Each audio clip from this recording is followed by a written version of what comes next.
Hei, hei, og velkommen til Kjøkken-TV à la Afrika. I dag så har jeg med meg Thomas Mungstad, som har bodd i Afrika de siste 10 årene. Så han har glemt hvordan man snakker norsk, men han kan fremdeles forstå oss. Han er med oss i dag i forbindelse med hodeshowet.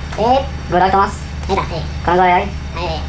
Ja, det er bra. I dag skal jeg i hvert fall lage en afrikansk spesialitet, så jeg har fått oppskriften fra Thomas her. Det er noe som har gått i arv i familien hans, og det er ifølge Thomas veldig godt i hvert fall. Så da, Thomas, kan du begynne med å hente litt vann til oss, for det er essensielt. Imens så skal jeg bare vise dere denne her. Det er altså brosjyren til årets hodeshow. Jeg anbefaler alle å stikke innom. Det blir masse artister og moro og god musikk. Og kjøp DVD-en.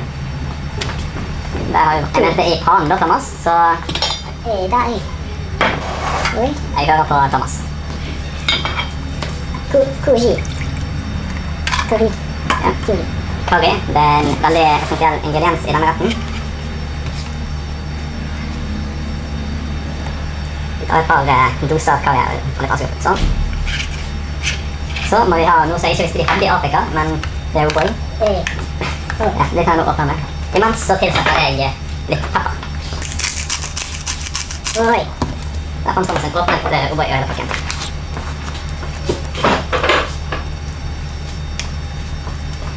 Og nå, før vi tilsetter noe annet, så trenger vi en skje, Thomas. Og vi sitter den på platen til å koke her. Hva faen så jeg på? Oi. Vi setter den på middels temperatur, og vi satser på at det koker opp og rører litt rundt. Og så har vi da tenkt til å tilsette noe som jeg overhodet ikke visste jeg kunne bruke i mat, men så tydeligvis er veldig populært i Afrika. Gaffateip. Ja, jeg forstår litt afrikansk, så den var skitten, Thomas. Tar en bit. Og rører rundt og knuser den. 2 biter. Det er også en bit per person, og siden vi tenkte å invitere vår kjære kameradame på middag i dag, så blir det 3 biter gaffateip. Og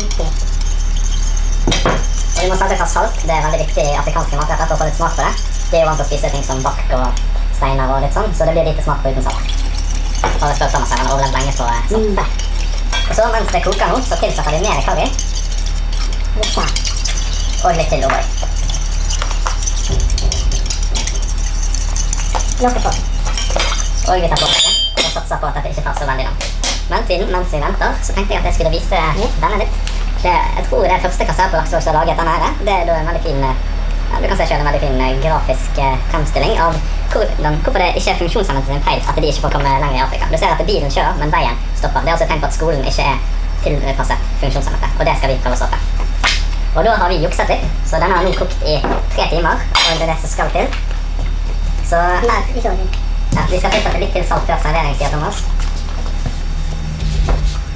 Så er det bare å røre litt rundt for siste gang. Og så må vi ha mer vann. Mer vann. Ja.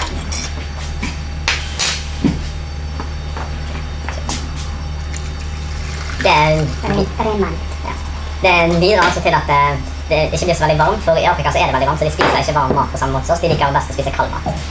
Og med det kalde vannet som vi tilsetter nå mot slutten, så blir det veldig bra. Og så rører vi litt til. Så vi trenger et glass til, Thomas. Jeg har ikke tenkt på kameradammen. Kan det være den? Ja. Da heller vi opp det her, skal vi se. Jeg synes at denne gaffabiten har hektet seg fast i den andre, så Thomas kan gjøre en skje til meg. Jeg tar hanske på.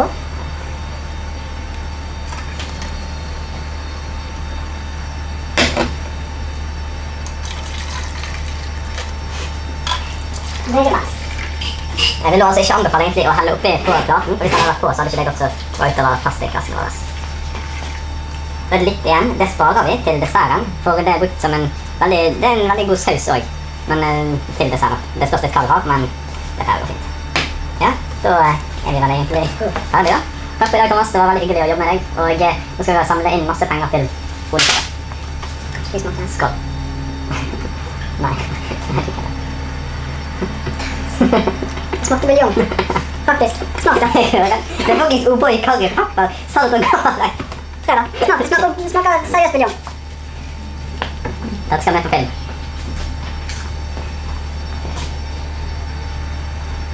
Smaker buljong. Det var faen ikke godt i hvert fall.